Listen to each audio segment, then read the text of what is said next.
Erica. And Liana. Come join us on Patreon, where you can unlock weekly episodes of videos and be invited to Patreon exclusive Zoom meetups. Just download the Patreon app and search for Night Guys Podcast. Or go to the website, www.patreon.com/nightguyspodcast. You can join for as little as $2 a month for full access. See you on Patreon. Squiddle diddle diddle diddle diddle diddle.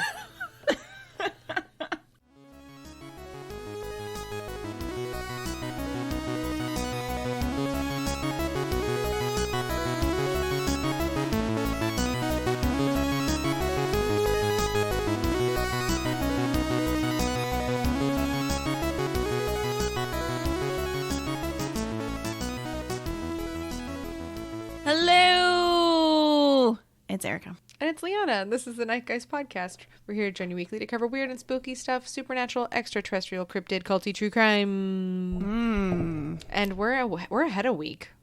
We're in the lead. Yeah. In a one-person race. One podcast race. So we have some people that we want to acknowledge and thank. So just telling you now, we're ahead a week. So I don't know how to explain this other than we've just received some stuff and we've gotten some new Patreon members, and we're not trying to, I don't know, how do we thank them? Like from the future? Yeah. We're from the future, and we're thanking people from the past. Is that right? So confusing. I don't do time travel. Time is confusing. It's very confusing. I'm mondo confused by time travel in movies. Yeah, and you know what sucks is it's like anytime I watch a time travel anything, it's like anytime. It's like I can't just enjoy it. I know, because I have to focus on so I'm where like, I wait, am and it's not even like I'm trying to disprove the movie. It's more just like, well, for me, it starts out as like, wait, is it him then? Or whatever is happening. And then it's like, shit, now I gotta go through it. And I'm gonna find out that it doesn't make sense. Yeah. If Sean and I are watching a movie that involves time travel, we invariably will sit there and pick it apart. Ugh, you got to. It's really annoying. You must. What is considered like the time travel movie that is the closest to making sense? There's gotta be one. I've heard Back to the Future. Isn't it supposed to be like... In terms of the timeline, staying consistent? Yeah, and like explaining, like having making sense. It makes sense. Yeah, I guess. I don't know. There's a movie that you probably haven't seen, and it's got Jane Seymour and Christopher Reeves in it. Oh, shit. It's called Somewhere in Time. Yeah. I know what you're talking about, but I don't know if I've seen it. I think we've talked about it like maybe once, and it is the most heartbreaking movie of all time. Oh, no. Really? But it's really good. And I feel like that had a good explanation, but I'm having a really hard time remembering. And it's funny because I've wanted to rewatch it, but I'm like, I don't know if I'm ready to be in like my feelings so deeply for like a week, because that movie will destroy me. It's not an uplifting movie. If you guys have seen it, I'm really curious if you like it or hate it, because it will put you in like a sad, a very morose mood. Oh no. Yeah, it's not happy. You want it to be happy, it's not. Okay. I'm looking. Like what movies have the best time travel? Yeah, and there seems to be debates. Yeah, okay, let's just go with this one. Okay. They say Interstellar or some bullshit. Probably. God damn it. There are two movies that stand out. There's so many ads right now. Stand out for scientific accuracy in time travel. Okay. Blue, blue, blue. Blue, blue, blue. Oh, fuck. Interstellar and Contact. Get out of here. Wait, Contact? I mean, I wouldn't really consider that a time travel movie. That's baloney. Yeah? Doesn't she... Well, she goes to that horrible place at the end. She loses time for 11 hours. All that means is that they their cameras were filming for 11 hours, and she drops through the spinny things, through the spinning rings, and the camera has 11 hours of footage, but she literally falls straight through, like the rings. So there's no time, but there is time. I wouldn't really consider it. All that means is that time where she was, it doesn't go at the same time as like Earth time. Well, that's like proven, right? I mean, I guess. I don't know. Hold on. I don't know. Both movies were consulted or had the same consultant, Kip Thorne, and both take advantage of the black hole wormhole idea.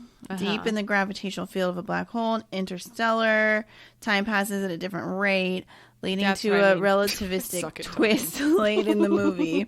In Contact, a seeming instant on Earth coincided with a nearly day-long excursion across the galaxy and potentially the universe.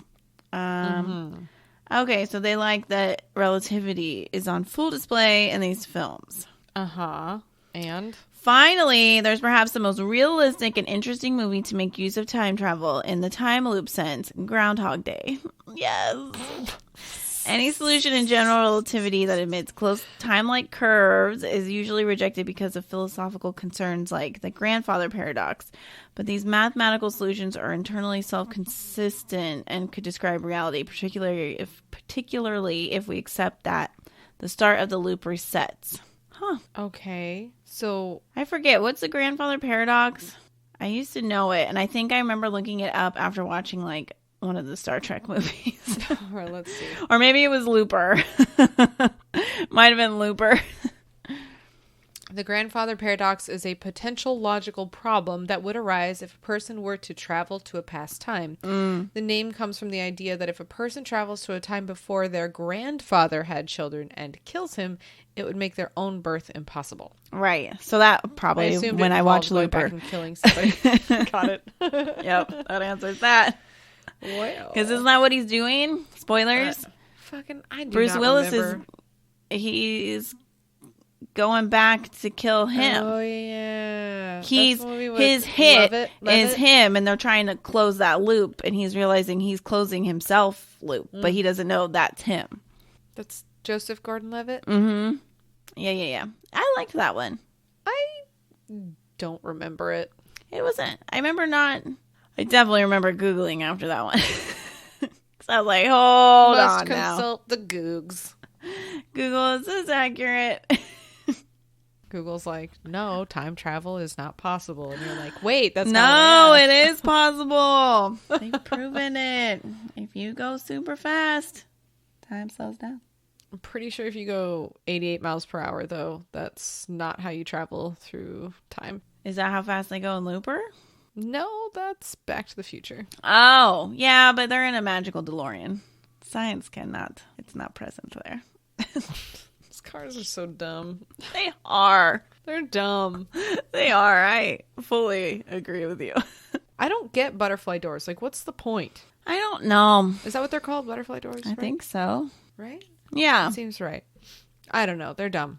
Like, I don't get the point. I know that, like, the new Teslas have them. Yeah, at least those ones, they know if they're getting close to a ceiling and they stop. What if the battery died and it just kind of like donked on your head? Try to get in, it's like whatever. I like my old analog car. It's boring, and if we ever get gets me from A to B, go on tour, we'll get one. We'll get butterfly doors. If that's even what they're called. A DeLorean? No, just a car with it. Oh. No, I don't want it. We got to. I know I'm going to bump my head on it. I just feel like I will. Okay. We are very distracted. We need to thank some people. Yes. So we have 2 new patrons. We're super stoked to welcome you. We've got Madeline and Juliet. Ladies, Thank you. We're so stoked to have you with us on this wild ride of confusing paradoxes and time travel. Yes. Which has nothing to do with our fucking episode at all. Nothing. Thank you guys for joining. We can't wait to get to know you if you so desire. We feel like they'll desire that. You want it. You want to know what's going on. We want to know you. Let's be friends. We need Please. Friends. Okay, cool. Wow, that's getting desperate. We Better are. Stop. We are. Also, we received a mystery package. Ooh, that sounds dirty. my goodness. But yeah, we received some really beautiful gifts. We got necklaces, and it looks like there's a spell jar and soaps and a candle, and I'm really super cool stickers. Oh my god, those stickers! I just want to slap them on everything. Like return to sender, and it's a coffin, and satanic bear, a planchette. Like we got all need kinds those of to cool protect stickers. me from my neighbor. So Totally, some really pretty, what looks like a homemade, like with love tea bags. oh my god, I'm so excited about those. I But am yeah, too. there's no note. We don't know who you are. We just We know want to thank you properly. You sent us wonderful things, and we want to say thank you. I want to give you a verbal hug. Please, seriously, Please and let just us know. show like all this stuff off and link you, because this stuff is so nice. It all smells super delicious. It does. Who are you? Please tell us. We want to say thank you. We're not worthy. But we're really excited and appreciate it all the same. Seriously, everything's so beautiful. So please tell us who you are so we can say thank you. Please. Please, please. Desperate again. Getting desperate. Why are we so desperate? I don't know. It's getting a little weird. Please. Okay, well, I have some cool news Okay. Hit me. today. Hit you? Hit me. Yeah. Well, a town in Croatia is being swallowed up by sinkholes. That's my news. 90 sinkholes up to 15 meters wide. 90? 90. A small village in central Croatia. One's too many. 90 is like, what's happening? I know. It's leaving locals to fear for their property, Yeah, obviously. If they can, leave. Yeah, well, all of this crap started after a 6.4 earthquake hit Croatia in December. That's and awful. Unfortunately, that killed 7 people. No. And then it left, of course, huge material damage. The quake was even felt in the capital of Zagreb. But the country's central regions were the worst affected. And now villagers in Mesinkani? There we go. And they're just like watching as these sinkholes just like open up right next to their homes or part in their homes. Yeah, these people were saying, I was told to leave and I could only go back at my own, my own responsibility. So like at your own Risk. discretion. Yeah, and now they're just all these poor people That's are awful. super uncomfortable because they're not, and I guess sinkholes aren't uncommon in the area, but like the number of them has just super concerned people. But I'm curious, isn't Croatia volcanic? I don't know. Because if it were, You mean like there's lava tubes under them and stuff? yeah, That's really let's scary. see. Yeah, they're just like, I don't know. Anyway, so that's one of my newses, and then the other one I'm gonna just go over really quickly. Still over a century later, the CIA doesn't know what caused the explosion in Tunguska, which is in Siberia. I guess it was a 15 megaton blast, and I have a feeling they're going to explain exactly how big that is. But I guess locals felt their skin. So this is back in time. Locals Okay. felt their skin Uh-oh, burning time travel. Oh shit, no way. There's a reason that we talked about it. So I guess locals felt their skin burning from 40 miles away. Ugh, that's horrifying. Windows shattered within a 100-mile radius. Holy shit. It shook Siberia and left roughly 80 million trees completely flattened. No. Wow. Something with a destructive force of over 1,000 Hiroshima explosions exploded in Siberia, and the problem is that nobody to this day knows what it was. Yeah. Whatever happened over the Tunguska River was seen, heard, or felt by thousands of people. Although several theories have been brought forward to explain it, Tunguska remains a mystery over 100 years later. What the hell?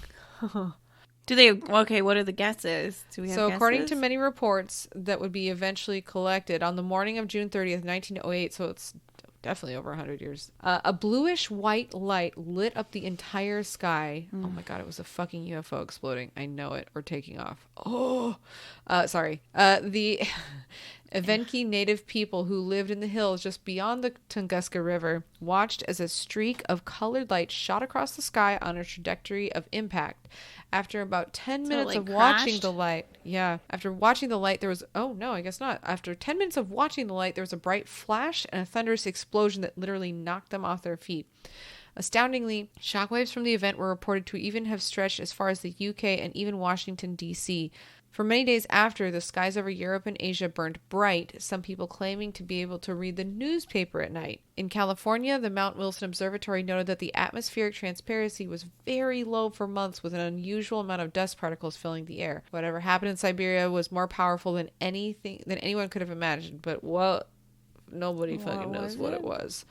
Is there like a epicenter like you can see? I don't know. Let's keep reading. I'm so creeped out by this. Many newspapers worldwide reported on the event, but could only speculate about what it could have been. The region contained extremely rough terrain and was inaccessible to most within Russia. Country's political situation also made it close to impossible for scientists to investigate the aftermath. Of course it did.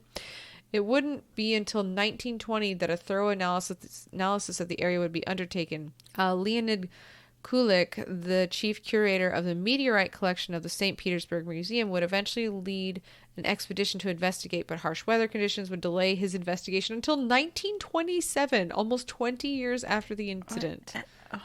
That was not weather. Yeah, his team... He got blocked. Yeah, he and his team would discover over 800 square miles of devastated forest and trees pressed to the ground in a radial pattern.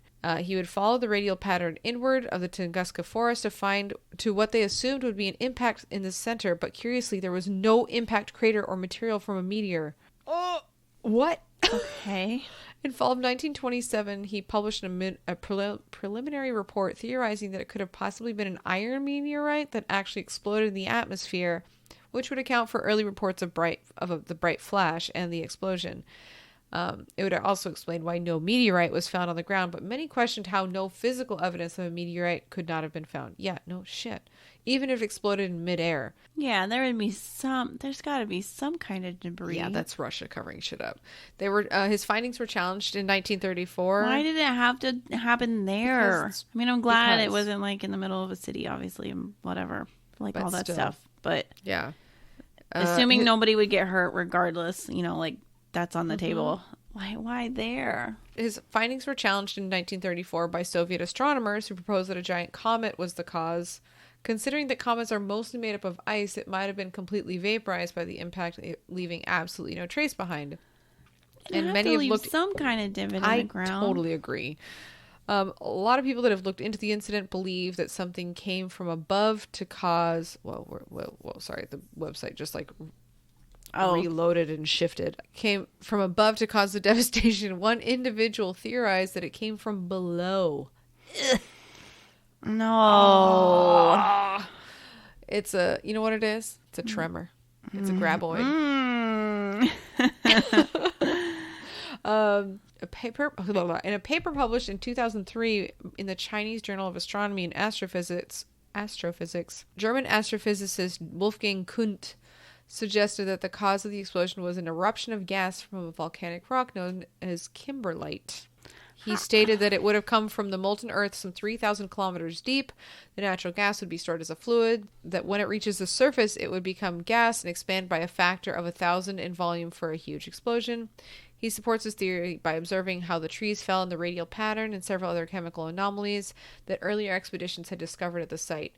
Another highly speculative theory suggested that this was the aftermath of a mad scientist's invention of a death ray. Nikola Tesla, we still need to talk about him, had supposedly been attempting to create a machine that would achieve the wireless transformation of energy over vast distances. He believed this could be used to defend against any attack during wartime. While testing his death ray one night in 1908, Tesla aimed it toward the Arctic and turned it on.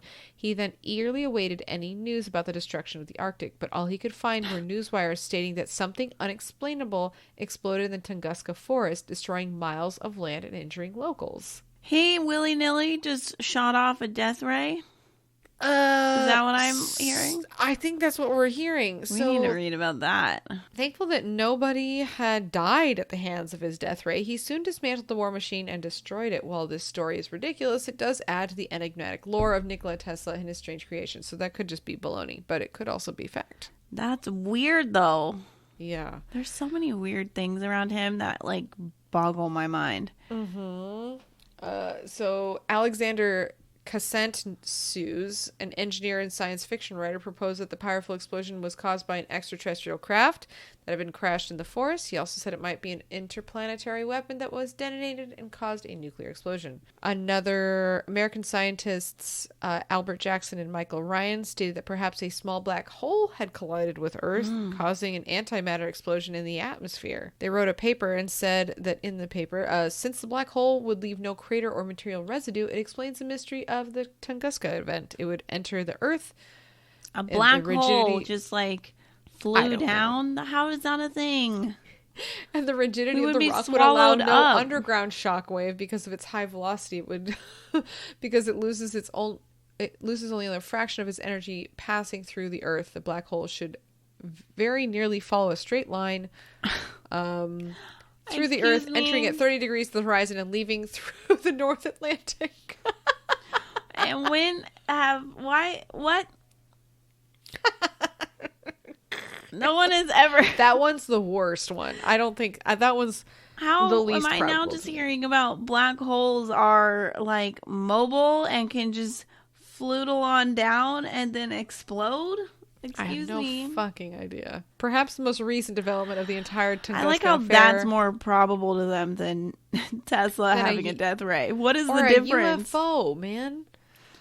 So the most recent development came from a form of an official document obtained by John Greenwald Jr. of the Black Vault website. According to the document, into it already. Yes, a 1960s era investigation by the Soviet Union posed the possibility of a UFO crash being the cause of the event. It traces a history of UFO reports throughout Russia and argues that the Tunguska object, whatever it was, they say an object, carried out a maneuver as it was falling down from the sky. The majority of this document was solely the personal opinions of its author, but it was interesting enough to have been filed deep in the recesses of a CIA filing cabinet. That's weird. That's weird. So anyway, this is something that I had never heard of. I've never heard of it. And I felt that we needed to talk about it briefly. Wow. So many things. We need to talk about Nikola Tesla. We do. We totally do. We're 100% overdue. He'd be a good one to be able to like have dinner with if you could conjure a dead person back. Oh, yeah. You'd get a lot of info from him. Or like, not. Maybe but like, I'm really ashamed of things that he's done. Yeah, but like in my world, I'm envisioning it like he wants to talk about it. Yeah, or he has to. Okay. Yeah. He's got to give up. You've given him Veritaserum. From Harry Potter. Yes, definitely. A lot of it. I'll point the death ray at him. You better talk. Wow. I don't even know what to say about all that. Sorry. I'm glad it didn't happen here. That's all I have to say. And no one got hurt. Poor Russia. But whoa. Man. Yeah. Okay, mine is not that. Mine is a haunted village is for sale in Scotland. We're fucking buying it. How wonderful would that be? I mean, truly, I would love to.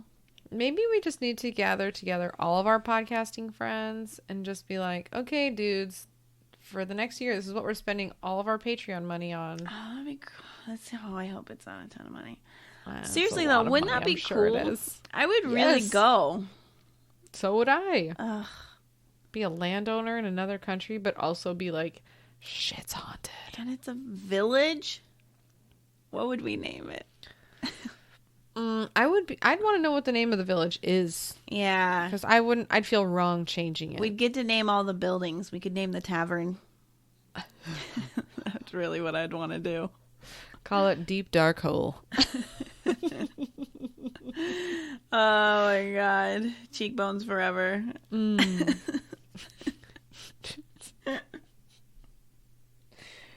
Call it the Cheekbone Cavern. Oh, I love it. Cheekbone Hollow. Oh, That's the name of the village. That's like the secret name. Only it's like Yeah, a club name. Only for people sure. know. Like if you know, you know. Yeah, and you get in free of charge. Okay, tell me more. Sorry. Okay. Oh, okay. So they're ruins. It's the ruins of a Scottish village. So we have to rebuild. Love it. We get to name everything.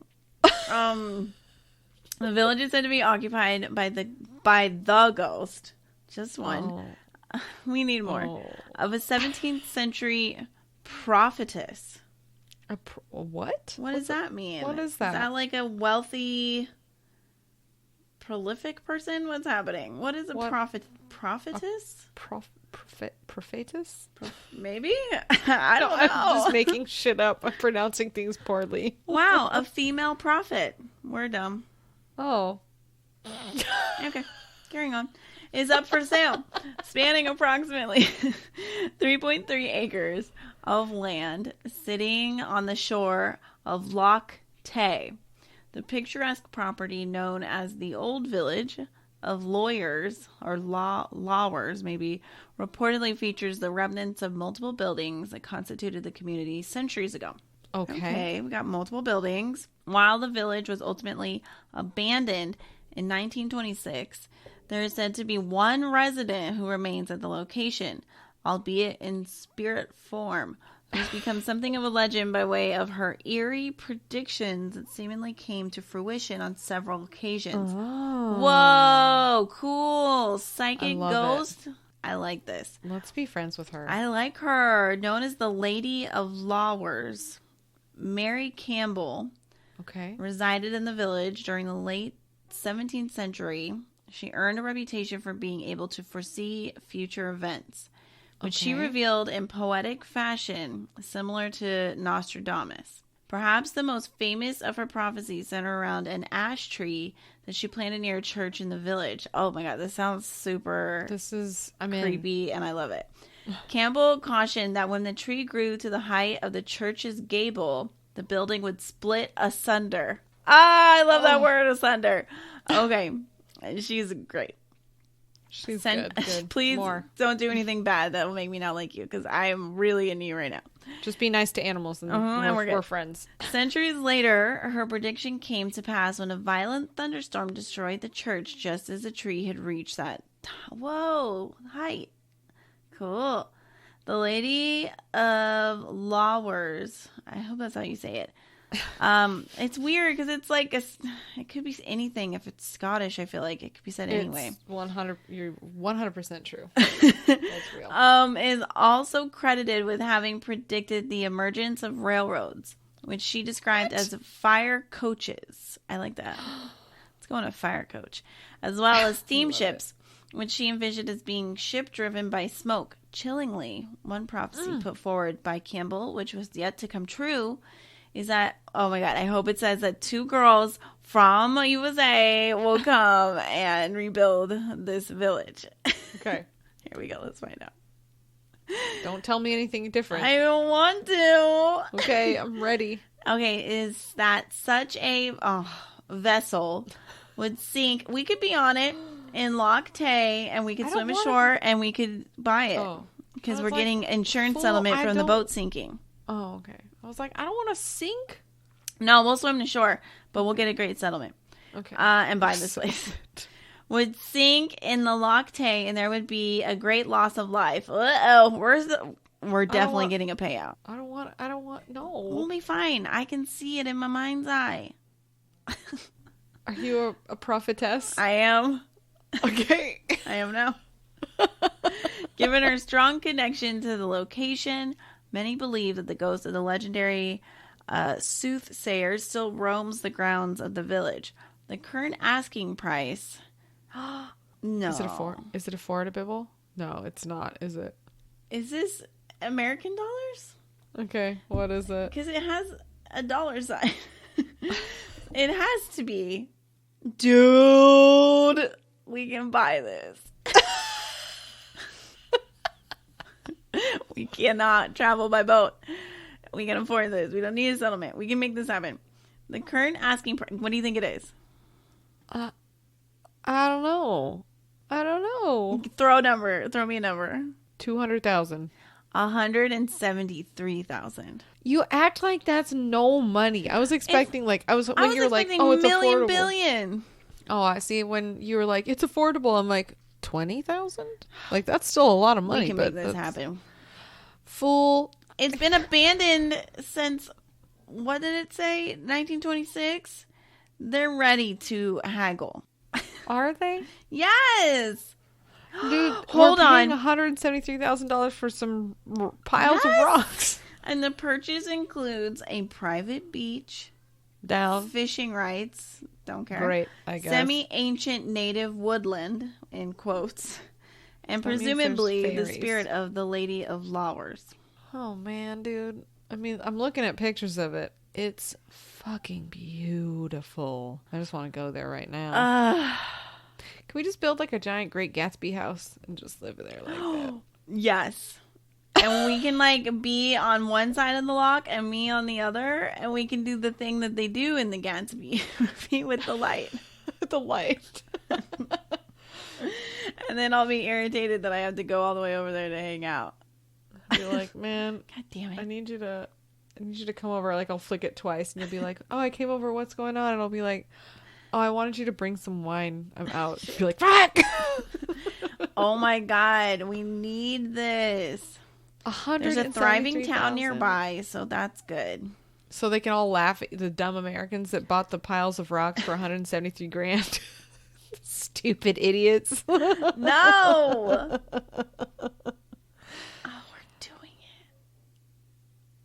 I'm looking at the map as to where they are. It lines up right near the Grampian Mountains. Grampians? Like Gramps?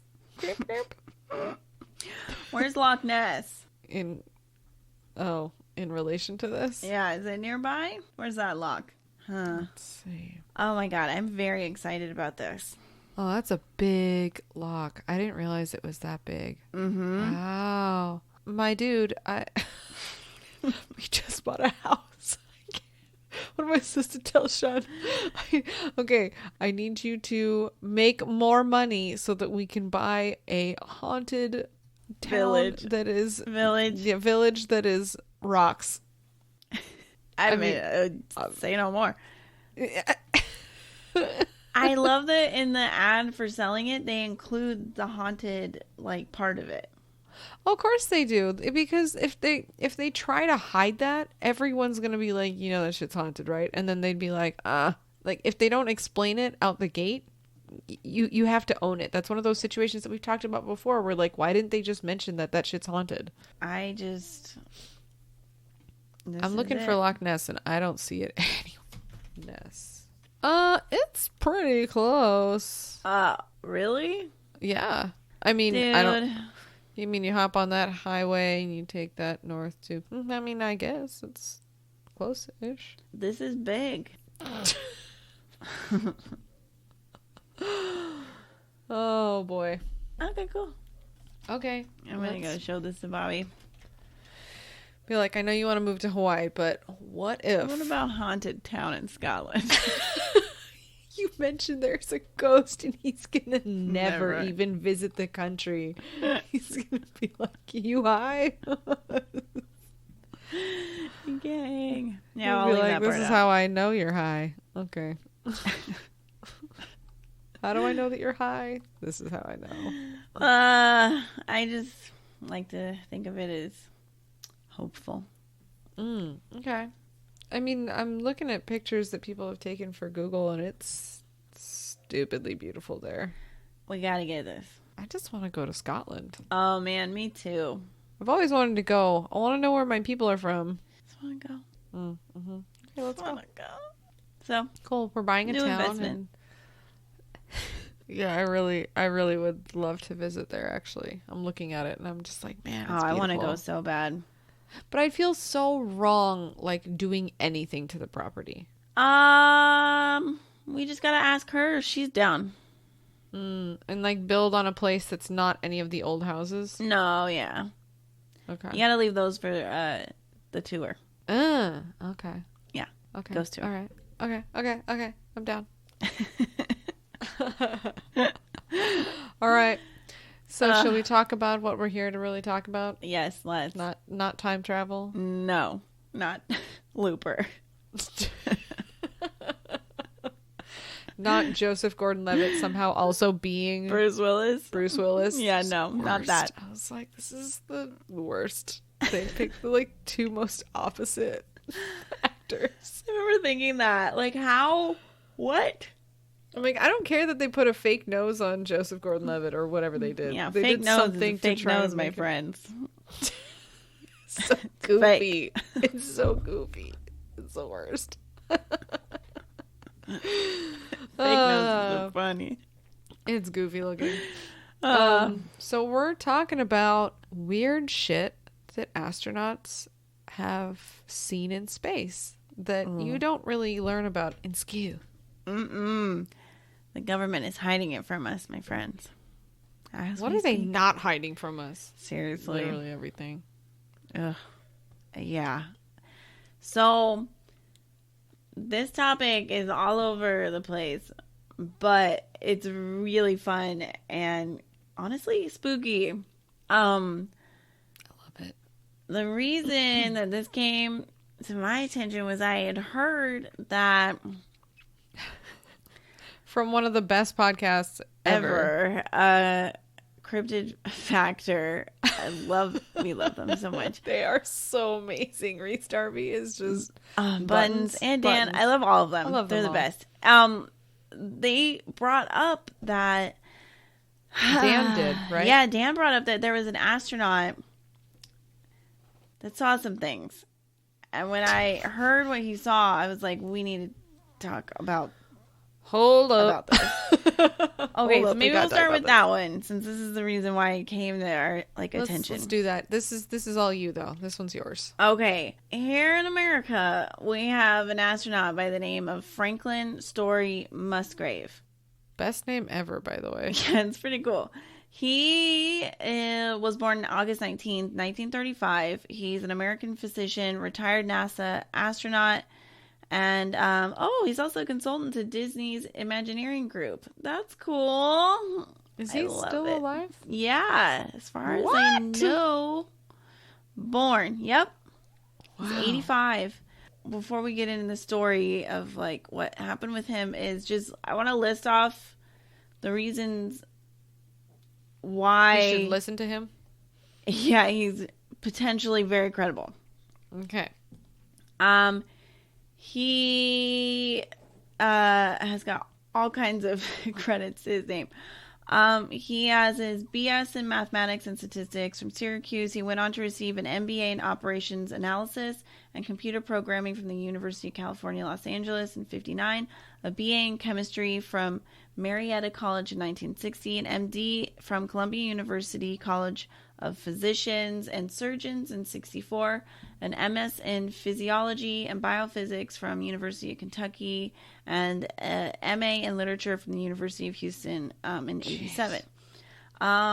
After he also was in the United States Marine Corps. He served as an aviation electrician.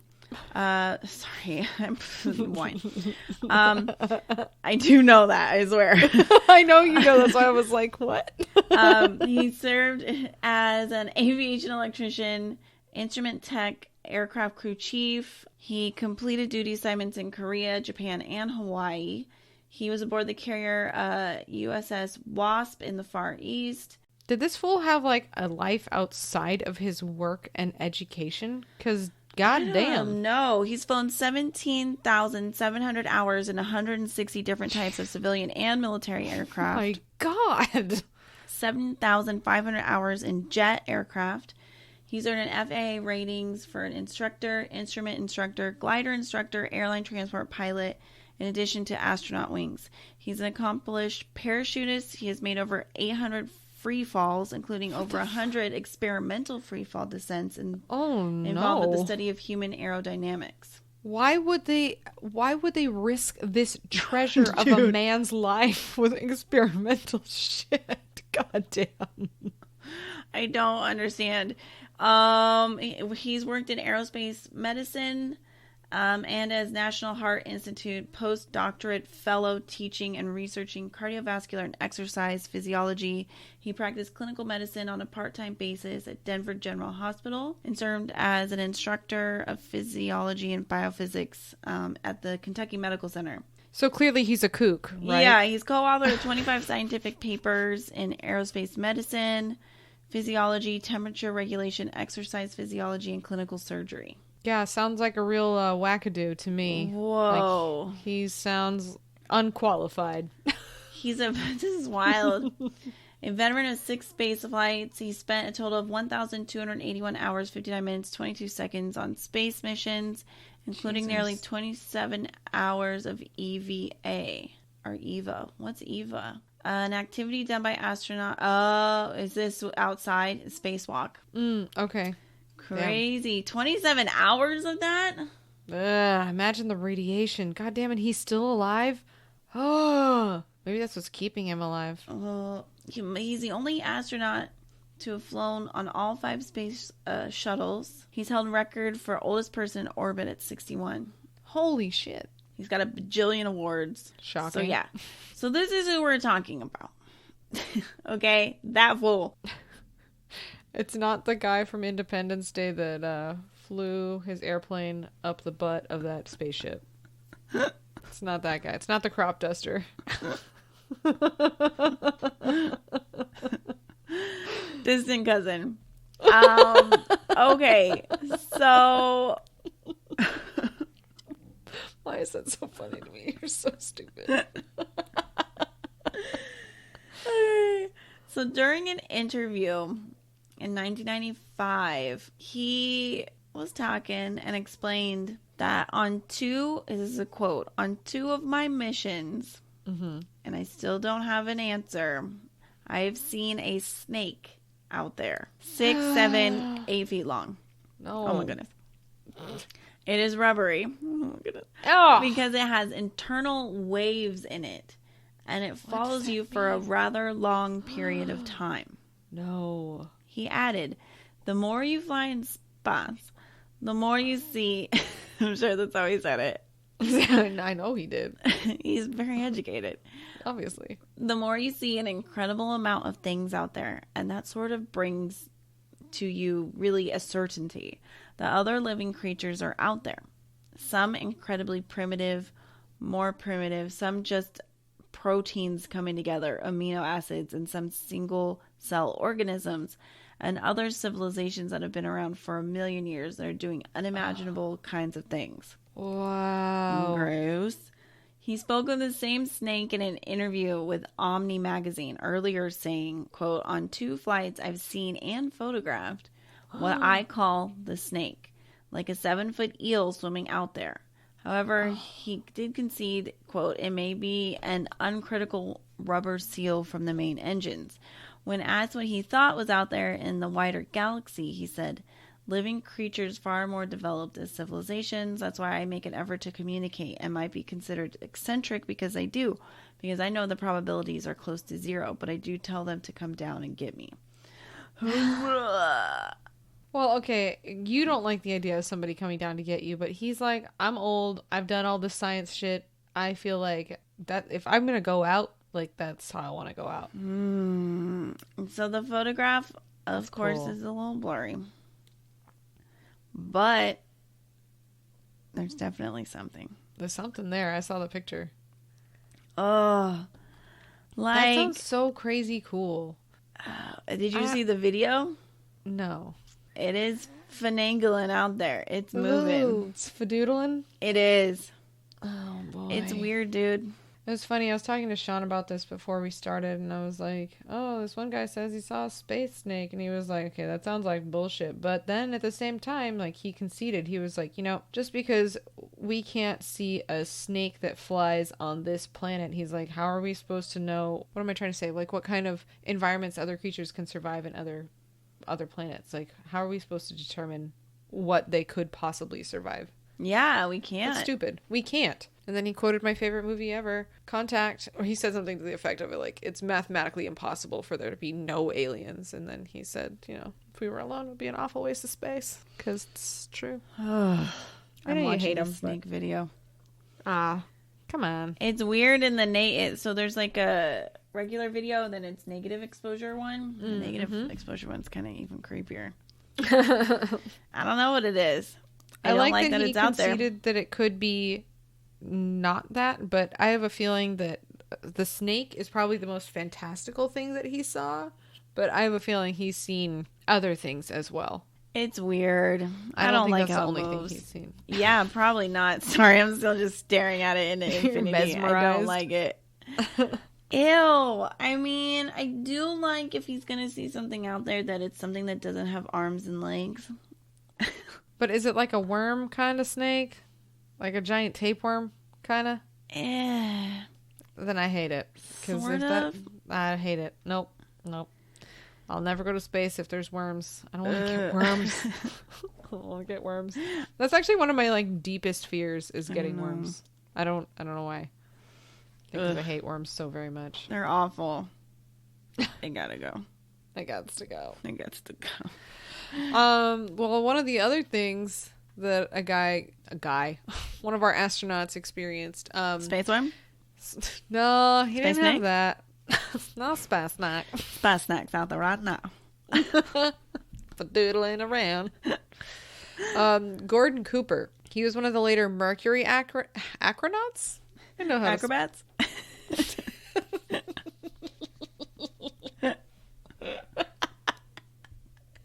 Astronauts. He's an astronaut. He sighted numerous UFOs during his career. In 1951, and this is from a book called The Extraterrestrial Answer Book, and you can get it on Google. But anyway, I'm quoting from the book. In 1951, while piloting an F-86 Sabre jet over Germany, Cooper saw metallic saucer-shaped discs, sorry, Erica, flying at high altitudes. The craft could outmaneuver all of the American fighter planes. Of this and other episodes, Cooper later testified before the UN. He didn't just tell his grandkids. Like serious. He's like, this is not a joke. I'm very serious. He says to the UN, I did have occasion in 1951 to have 2 days of observation of many flights of them, of different sizes, flying in fighter formation, generally from east to west over Europe. Cooper testified that one of the other astronauts actually witnessed a UFO on the ground. He also stated, quote, I believe that these extraterrestrial vehicles and their crews are visiting this planet from other planets. Most astronauts were reluctant to discuss UFOs. And then in 1963, Cooper went into space in a Mercury capsule. Mercury being, I think, just one of the, like, there's like Apollo and then there's Mercury. Right, okay. During the capsule's final orbit of the Earth, Cooper reported making visual contact with a glowing greenish object that was quickly approaching the Mercury capsule. The UFO was picked up by ground tracking station's radar, indicating that it was not some sort of light phenomenon or mirage, but a solid object. The UFO sighting was reported by the news media, but when Cooper landed, reporters were told they could not ask him about the object. Interesting. So that means he already had a little private talk with the NASA powers up high, the CIA and the yucky Pentagon. Just nothing is scarier to me than being locked in space in a capsule and seeing something that you are not prepared for. Oh, totally. You're just in a fishbowl. You're you're bait. You're totally bait. That's all you are. That's the worst. You're like in a shark cage in the water. Let me just say too, the people ground control, if they hear something weird happening, before they go to reply to you saying help, if it's something weird that they're seeing also, because they can see what the astronaut's seeing, they're going to turn and look at whoever's in charge and they're going to be like, do we let this play out? Do we acknowledge this shit? Yeah, because that's totally going to be on the table. Uh-huh. Oh, totally. You know that they have like a black book for like, okay, this is for the weird shit. Those are our men and women up there, but there's an alien that's coming in. We might need to know this. And also we might need to just disavow everything and be like, well, you're on your own. Bye. Hop into space. Just control the thrusters from down here. Send them off. Send them to the sun. Can you imagine making that call? Oh, nope. I could not. Ignite the entire thing with me in it. take it out with me. Erica, I love you. I have to sacrifice you. So sorry. I feel like I would have to at least hand-to-hand combat it once. Be like, I brought my stick and my rock. Going down. They're like, we told you to bring one special object. You're like, I brought two. I bound them together so it's just one. Usually people just bring pictures of their families. You're like, no. These are my special objects. Anyway, in a later interview taped by J.L. Ferrando, Major Cooper described an incident in Florida. Of course it was Florida. During which, quote, I saw with my own eyes a defined area of ground being consumed by flames with 4 indentations left by a flying object which had descended in the middle of a field. Beings had left the craft. There were other traces to prove this. They seemed to have studied topography. They had collected soil samples, and eventually they returned to where they had come from, disappearing at enormous speed. I happen to know that authority did just about everything to keep this incident from the press and the TV, in fear of a panicky reaction from the public. He also stated that, quote, I can now reveal that every day in the U.S., our radar instruments capture objects of form and composition unknown to us, which we now know is fucking true for a fact. And there are thousands of witness reports and a quantity of documents to prove this, but nobody wants to make them public. Why? Because authorities are afraid that people may think of God knows what kind of horrible invaders. So the password still is, we have to avoid panic by all means. He also wrote a book titled Leap of Faith, An Astronaut's Journey into the Unknown, which included information on his UFO experiences and the systematic military and government cover-up of UFO activities. I'm writing this down so I can read it later. Yuck. Man, that guy, I like that he just was like, nope, I'm sharing all. Yeah, I dig that. He's I really like, do. I don't care. Because at some point it's like... Why are you keeping the state secrets? Yeah, I'm helping you be shitty. Like, that's not cool. Also, at some point, keeping this much information so we don't panic, us not knowing is causing panic. Yeah, and I'm sure it also weighs heavily on his heart, knowing that that's there. Ugh. Yeah. I don't need it. All right. Do you need it? No, I need it out of here is what I need. Okay. Okay, so this one is also creepy, and we looked into it a little bit. So, in Spice, guys... It's like a vacuum. It's like a vacuum? And there's no sound there. No sound. Oh my. And that's why this story is Creepy Town. In 2003, astronaut Yang Liwei, the first to be sent into space by the Chinese space program. He was just up in a space shuttle, hanging out, when he reportedly heard a knock. He described it as, quote, someone knocking the body of the spaceship, just as a knocking would be on an iron bucket with a wooden hammer. Apparently, he's not the only one to experience this. I hate this so much. There were other Chinese astronauts between 2005 and 2008 who've reported hearing similar knocking sounds. So, we looked into this a little bit. Years later, he's like, no, it was just like the pressure in the spaceship, the air and the changing water. and compressing and making noises. Okay, but why just that one time, it sounds like? Why did another guy hear it, or girl? And why just from 2005 to 2008? I don't like that. I feel like, and there was enough time for him, like, finally now being like, it was just, growing pains with the space shuttle. I'd be afraid of the Chinese government. The Chinese government's scary. He would have known that, dude. He would have known if it was just the shuttle making noises. Oh, for sure. I know. I'm just saying, like, he had to publicly cover it up. Oh, at the totally. Yeah. Of the government. Because it's just bullshit. He would have known. He would have known. Yeah, they totally know. And if he would have known, because the engineers would have been like, hey, BT dubs, sometimes certain pressures will cause, like, certain levels of pressure will cause the air pipes to knock, or the water recycling systems to knock, or something. Yeah. And wouldn't they tell the other astronauts between 2005 and 2008 over the course of that entire time, like, hey... Of course. And If anything, We're aware they would this is have a it thing on now. they'd have it on their monitoring system. They'd be like, you know, the water filtration or the air filtration or whatever it is that's causing the knock. They're like, this is acting kind of funny because that knocking isn't from, what am I trying to say? Like a healthy system. Like their system would be it would be Something's broken. Screws or are something. coming loose. Yeah, they'd have some kind of like Shouldn't shift like records that. or like kind of black box kind of situation being like, okay, this doesn't seem right. We should probably check on this. And they'd be like, yeah, you might hear some knocking sounds. God, that'd be so scary. Fuck that. I'd still be horrified if they told me. Oh, yeah. And then I go up there and hear it. I'd be like, no, that's not it. It's not it. I mean, the question is, do you knock back? Do you knock back? No, you get quiet and you get small and you wedge yourself into small space. You just tuck yourself away. Yeah, I don't think I could knock back. I would not knock back. You definitely get away from those little porthole windows. Fuck yeah, go hide. Yeah, you hide way underneath the bed. You zip yourself into your little sleeping sack and you just kind of hide your face and you just go, no, I'm not here. No one's home.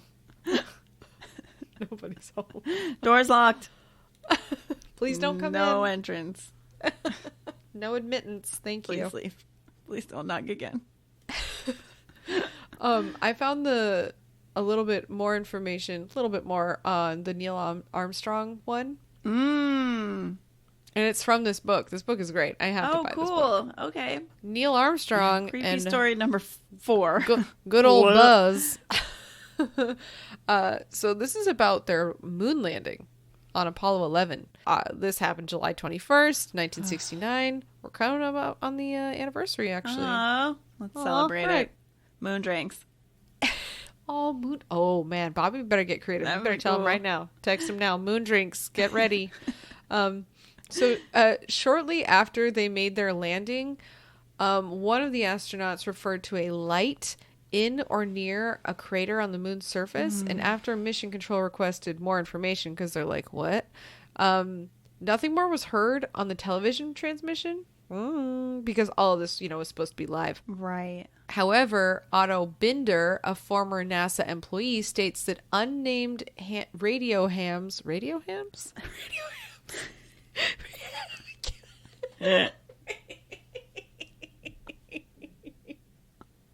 Why is that a thing? Okay. Hold on, let me get my hams. What? I'm just going to grab my hams. Radio ham.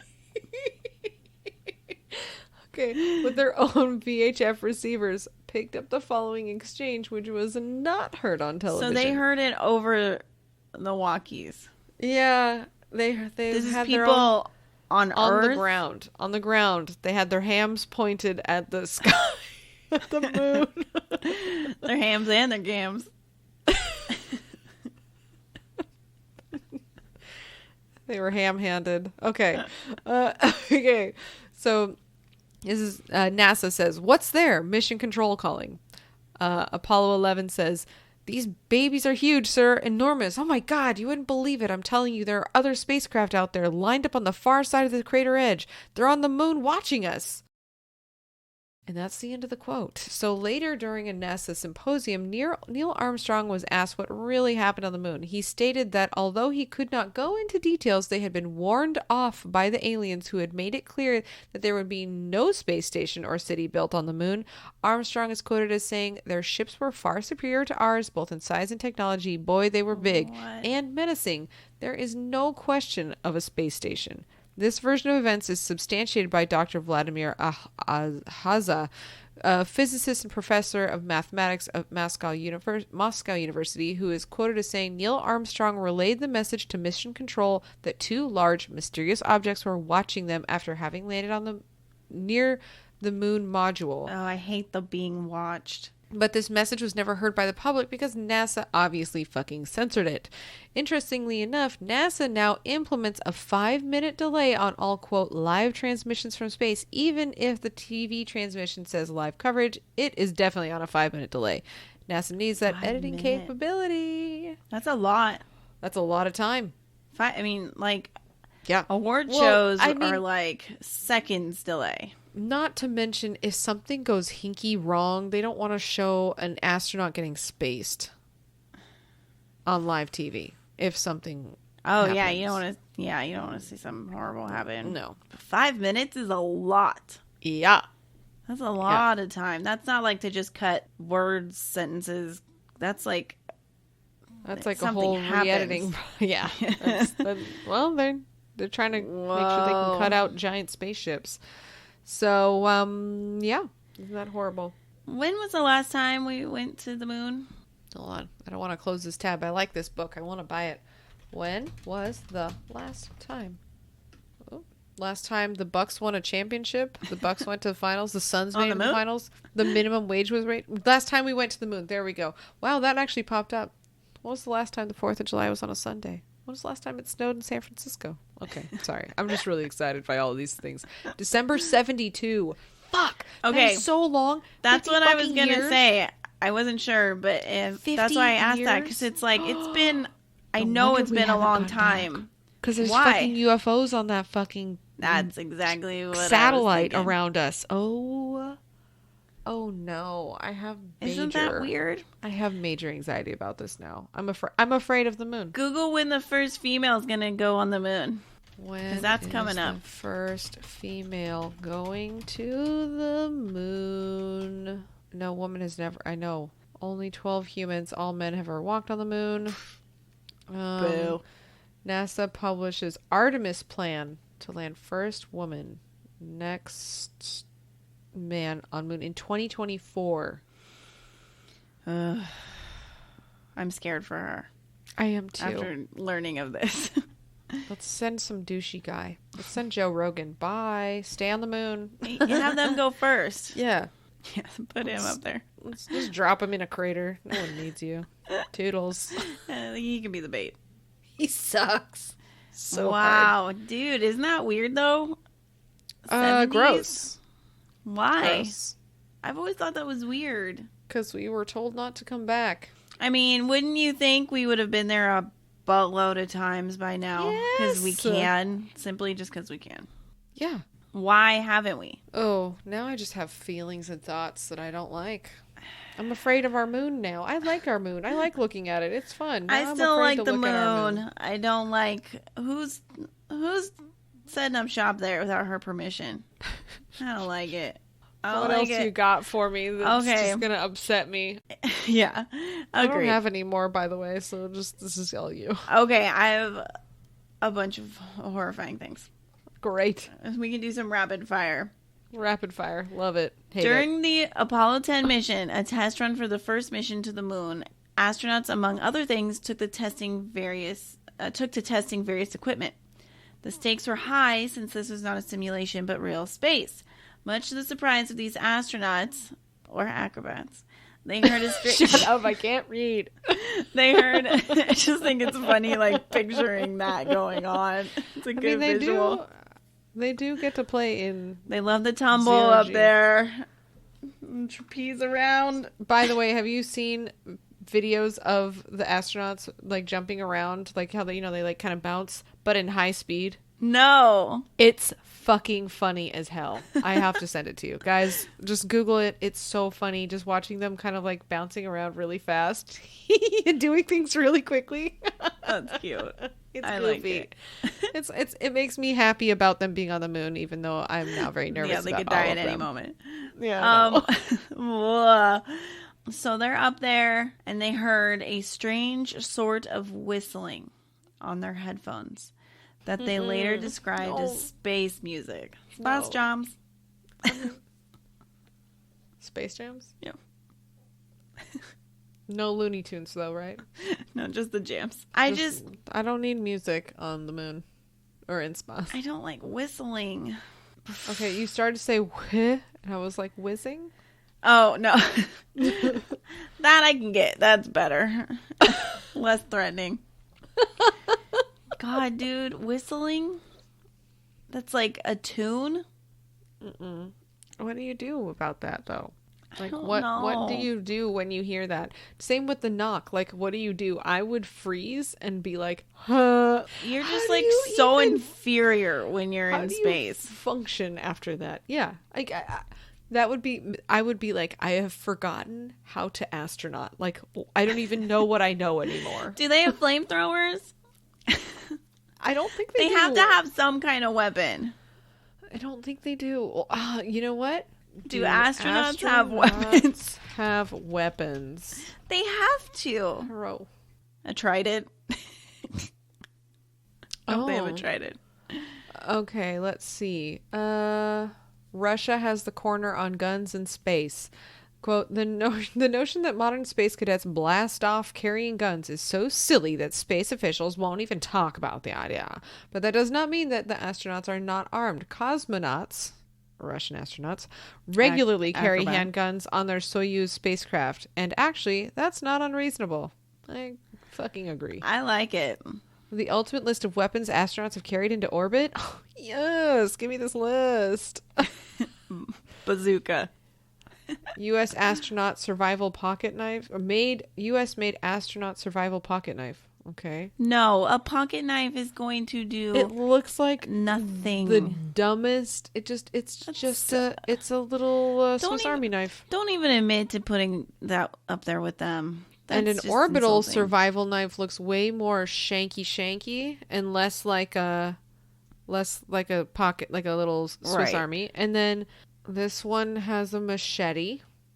Better. And those look like explosives. Yes, good, warmer. Better, warmer. A simple penetrometer? I thought you were gonna say It's used to give a penetration. rough measurement of the firmness or maybe you are. resistance to penetration of lunar soil. Or it could be functioning as a piercing melee weapon too. Good. A lunar golf club. I guess Alan Shepard hit 2 golf balls on the moon during Apollo 14 and 71. Could be, I guess, pretty handy. It looks like it's extendable. Like a telescoping? police baton. Yeah. That's cool. An in-flight exerciser. I guess like one of those like stretchy armbandy things. Oh, okay. But like could be used as a choke rope. I don't know why you'd want to. I don't want to get that close. No. I want a far away. I need flamethrower. Dinner flatware. No. This guy has a legit Swiss Army knife.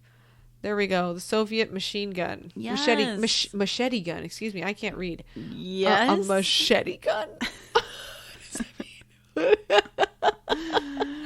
want Man, one. that fool's got a fuck ton of ammo. And then Soviet laser pistols, handheld laser weapons developed in the 80s for cosmonauts. I want a laser pistol on my machete gun.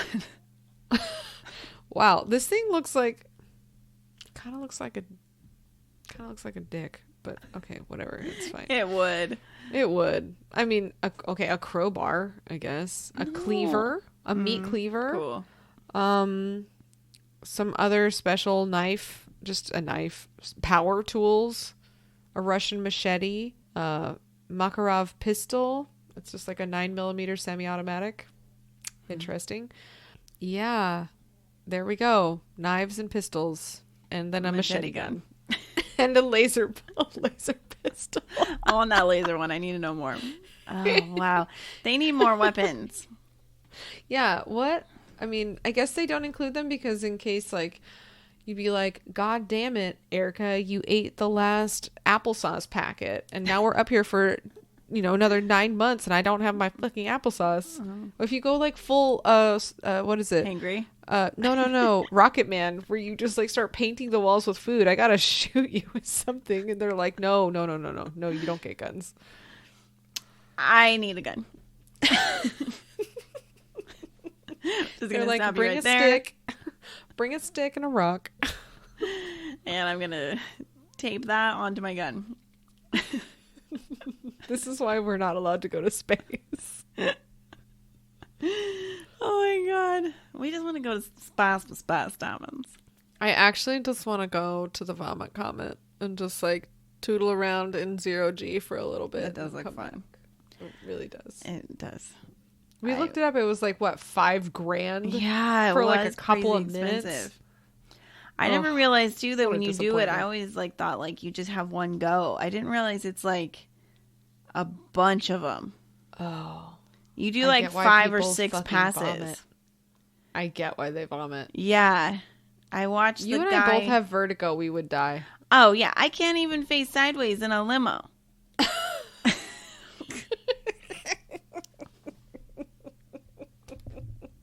That's the dumbest thing ever. I love it.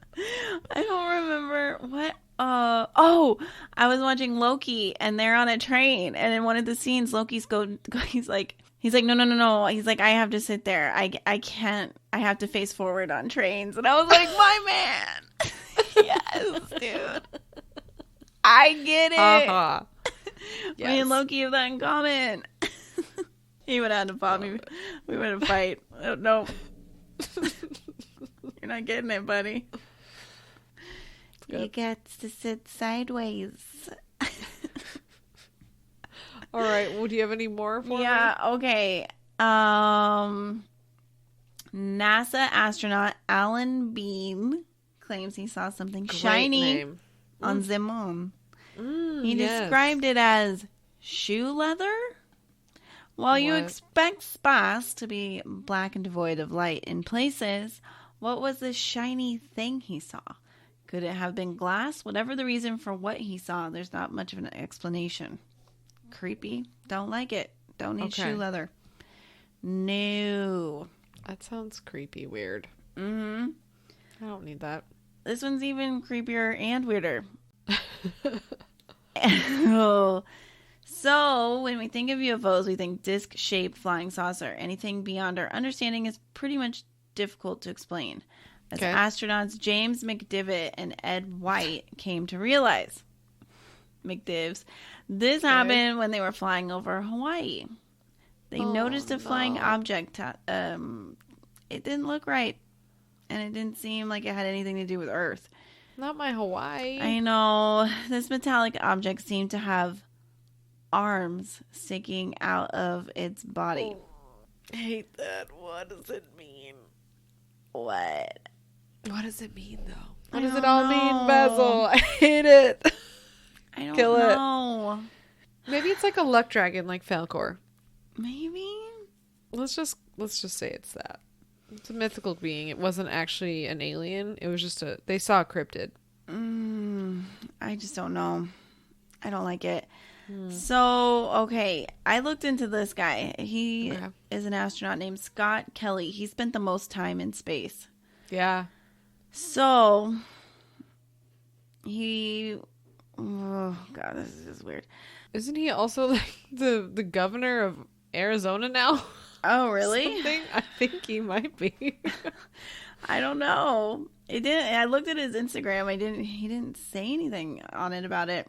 He could be though. Hell if I know. So his deal is he spent all this time up there. He said things that suggest he had a brush with aliens. Well, he's not said so outright. He has made really weird jokes that don't sound like jokes. So someone asked him a question in an interview that was like, what was it like being up there and for, gravity that long and being away from it? And his answer was like, yeah, it was fine. He's like, aliens have it easier in space than we do. And he said another thing too. I forget the other quote, but it was like, he said it deadpan and not in a funny way. And it was like, people were wondering if it was like he was trying to like leave breadcrumbs of info that he wasn't allowed to in like a way that seems like it is a joke, but maybe it's not. Oh, okay. It's strange. I don't really know how I feel about it. I was wrong. It's his twin brother, Mark Kelly, who was also an astronaut. Oh, wow. Sorry, my bad. It's so confusing. They're twins. Twins, Basil. But yeah, okay, sorry. Yeah, I don't know what to do with this information. I don't either. How do we do this? Like, how do we get on with life with this? I don't know. Here's one more. What? Coming back to the idea of what a UFO should look like. Okay.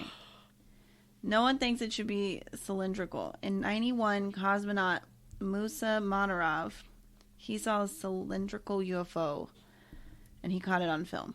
Hate it. The shiny object is swiveling and making its way across Swiveling. bus.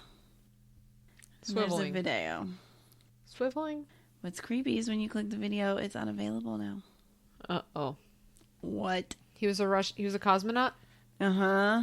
Oh, Russia makes all the decisions on that. Okay. Oh, I hate all of this. Okay, here's the very last one. American astronaut Leroy Chiao, commander of the International Space Station in 2005, with his crew, saw a set of strange lights in space. He described the formation as an upside-down, almost V. The crew and him chanced upon the formation after it flew past them. What?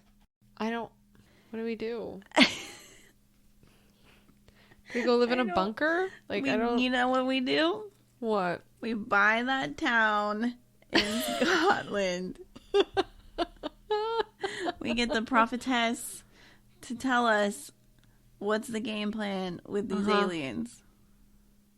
You tell us, we do the proper things to make sure your little village stays cool. You dig. You dig. You dig, okay?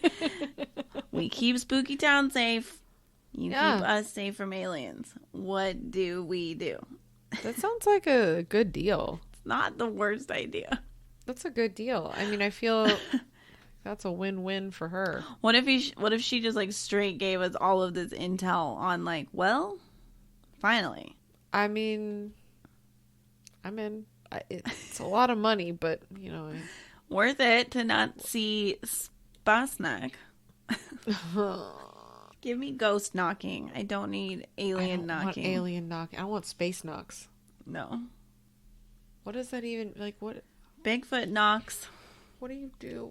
What do you do when there's knocking in space? Like how do you even process that? Wish we could see like a video of the astronaut when that happened, and just like seeing how himself. He. I don't actually want to see that. Not in space. But no, like I don't want to see how he processed that. Like see what he did. Very interesting. Like would he just like sit there? Would he be listening? Would he do what I did or what I would do, which is hide? I'd be like, I would just go hide. This is why you need I don't want cats up in space, but you can't blame it on anything. You need a space cat. You need a robot cat. There we go. Yep. Because I honestly use Honey. She sits on our lap at night, and like I have the sliding glass door next to me like open sometimes, and I use Honey as my barometer. Yep. Like if her ears perk up and she like stares out the window or the door, I'm like, oh, I gotta close that. And what I do to like not freak myself out, because I'm like, don't actually look, because if I look, I'll get freaked out. Yep. You can't. I just get up, act like nothing's wrong, and I'm like, I'm just gonna close this, and I close it and I lock it, and I try to let my heart rate rest a little bit.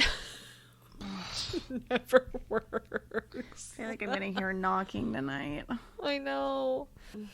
I don't know what to do. I'll call you. Okay, great. Just like we did when we were looking at the what was it, the eclipse? Yeah. Wake up, I hear knocking. Fuck, what do I do? I don't know. Go back to sleep, I guess. I don't know. Help. I can't help you. You have to. Co-host agreement. Fine. Cool. Though I hate if not, then I'm going to send it over to your house. That is rude. Oh, it's like telling rude. me to go back to bed. Not rude. It's not rude. It's nice. No. It's nice. Oh, I'm going to go knock on your window. I will murder you. Oh, Bobby, do it. I'm too lazy. I am too tired. I'm too tired. Too tired to knock. Can't do it. Bobby, go knock. Knock, please. So, guys, I hope you're visually creeped out by things astronauts have seen in space. I'm upset now. I mean, we all knew it was freaky as hell up there. So, now it's just confirmed.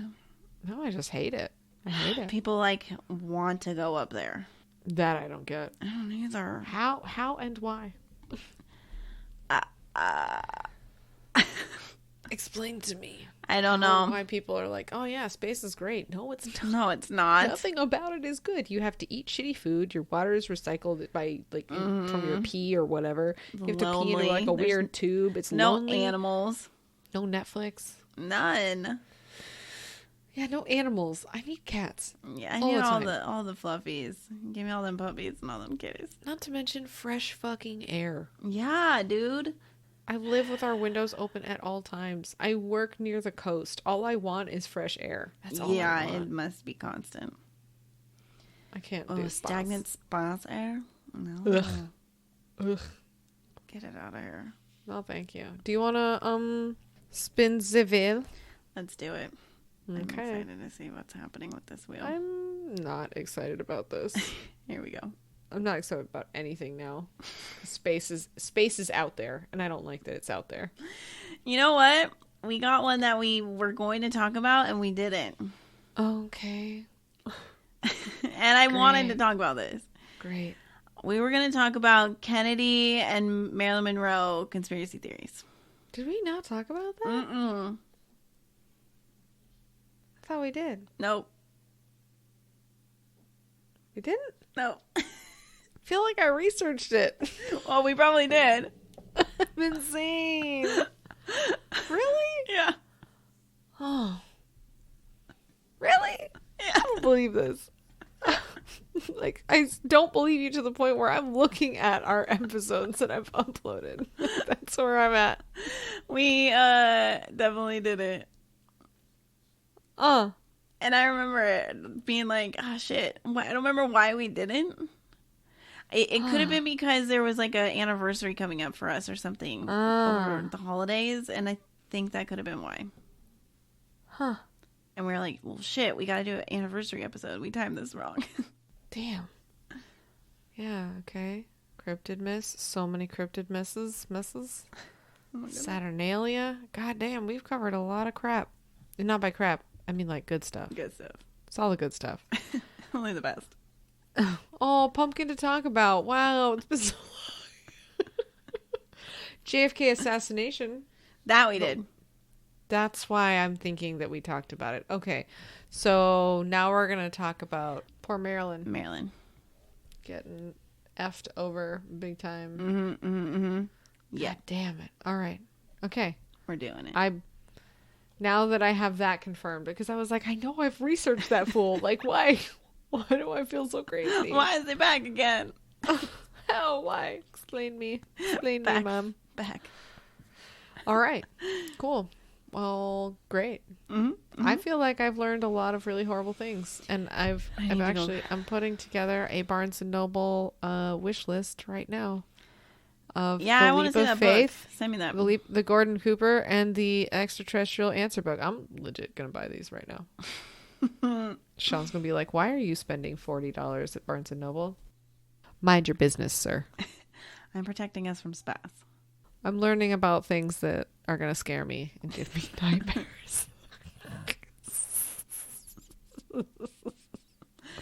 Valid.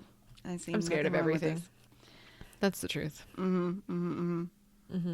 Okay. Well, cool. Join us next week, guys, when we talk about some more shit. JFK, creepy not assassination plots, but just like his creepy family and poor Marilyn. God damn. A lot. Right. It's a lot to unpack. Oh my goodness. All right. This is the Night Guys podcast. I'm Liana. I'm Erica. All right, bae.